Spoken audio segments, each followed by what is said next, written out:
De retour dans On va plus loin pour l'entretien du jour. Et ce soir, nous recevons Robert Redeker. Bonsoir. Bonsoir. Vous êtes philosophe et vous publiez ce livre avec cette question: peut-on encore aimer le football? Je voudrais d'abord vous faire réagir à ces phrases d'Emmanuel Macron adressées aux Bleus tout à l'heure. Il était à Clairefontaine. Une compétition est réussie quand elle est gagnée. Faites-nous rêver, emmenez-nous loin. Et moi, ça m'a fait penser à ce que vous avez, vous, déclaré. Le football est le nouveau catéchisme, celui qui dicte à l'homme contemporain les impératifs auxquels il doit articuler son existence. Cette parole présidentielle, est-ce que c'est exactement ce que vous critiquez, cet appel à la compétition? Oui, enfin, il y a deux choses dans ce qu'a dit Macron, quelque chose d'un peu désagréable, puisque au fond c'est un vocabulaire de DRH ou de chef de rayon dans un supermarché, quelque chose comme ça, et il s'adresse de cette façon-là aux joueurs. C'est pas un vocabulaire de supporter, hein, si vous voulez, c'est un vocabulaire de chef d'entreprise. De chef d'entreprise, d'une personne qui transforme l'État en une start-up, donc qui dépolitise l'État, et il se sert du football pour ce travail de dépolitisation, me semble-t-il. Voilà, ça. Mais est-ce que ça reflète ce que vous critiquez dans ce livre? Vous dites le foot raconte notre monde dans son horreur et sa beauté. Son horreur, c'est quoi? C'est justement compétition, performance, quête de notoriété? Mais en soi, la compétition n'est pas une mauvaise chose du tout. Elle fait partie de la vie depuis les commencements, et puis l'émulation, c'est pas mauvais du tout.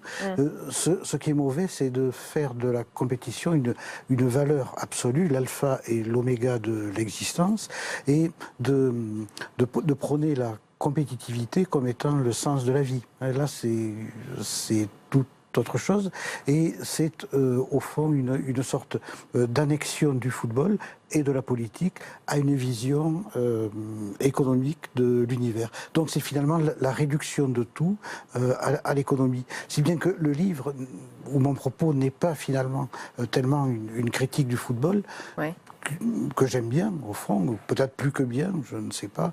Et puis est-ce que le verbe... Vous aimez moins aujourd'hui, quand même? Ce que j'aime moins, c'est... C'est pas un livre de supporters de foot, soyons clairs, je le dis pour nos téléspectateurs. Non, c'est pas un livre de supporters du foot du tout. Voilà.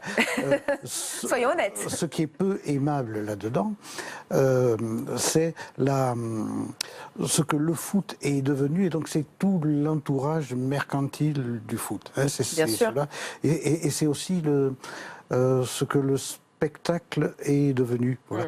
Il me semble que le spectacle, la mise en scène spectaculaire du football tue l'essence du football, qui est le jeu. Voilà. Je crois que c'est aussi visible.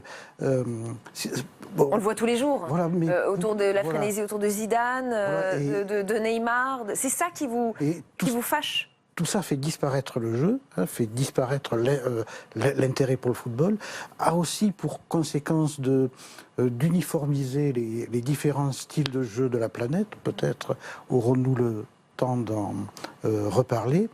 Et en même temps, que deviennent les joueurs et les équipes dans un tel contexte, finalement, des valeurs boursières. Le résultat de la transformation des joueurs en valeurs boursières, c'est qu'ils ont de moins en moins l'attachement à ce à quoi tout supporter est attaché, le maillot. C'est pour ça que parce que vous dénoncez le patriotisme factice véhiculé par le foot, vous préférez parler de tribalisme ou de chauvinisme? Oui. Alors, patriotisme factice, ça signifie qu'il peut exister un véritable patriotisme et qu'il est ailleurs. Alors, pourquoi dis-je factice? Parce que c'est une sorte de comédie jouée devant les supporters. Ils n'ont aucun attachement à leur pays, ces joueurs, c'est ce que vous nous dites? Et qu'en fait, ils le font juste pour la notoriété, l'argent, tout ce que ça leur apporte? Voilà, aujourd'hui, avec la montée de l'individualisme dans le foot, qui est un reflet de l'individualisme généralisé, l'attachement des joueurs à ce que vous appelez patrie est secondaire par rapport à leur intérêt économique ou l'intérêt de leur carrière. Ça fait partie d'un plan de carrière. Vous les incriminez dans quelle mesure, ces joueurs? Vous dites qu'ils sont victimes d'une société, vous dites qu'ils sont complices, vous dites qu'ils sont naïfs, qu'ils ne sont pas assez éduqués, qu'ils viennent de milieux où on ne leur apprend pas les codes.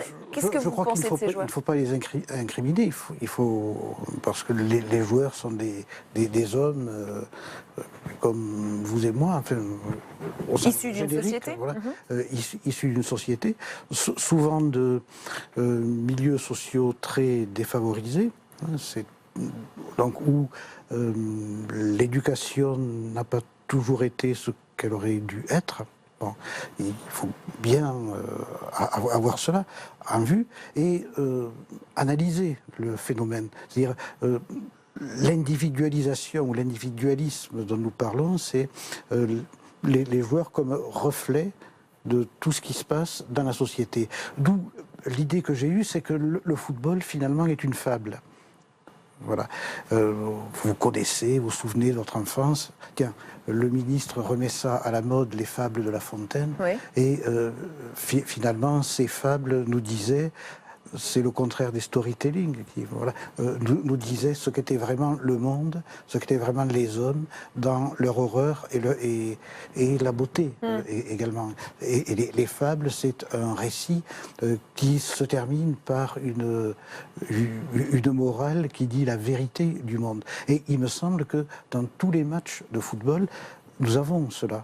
Et vous les mettez tous dans le même panier, ces joueurs de foot, ou vous faites une distinction avec la génération 98, dont on parle beaucoup puisqu'on fête les 20 ans, peut-être une génération qui était plus avertie, qui a mené une carrière plutôt brillante, des gens qui n'aspiraient pas seulement à de la notoriété? Oui, on peut faire une différence avec la génération 98, puis la génération précédente, qui était la génération Platini. Aujourd'hui, nous avons un individualisme qui est une sorte de lutte à mort de chacun contre chacun, beaucoup plus puissant que 98. Lutte à mort, ça veut dire que pour chaque joueur de football, l'adversaire, ce n'est pas seulement l'équipe d'en face.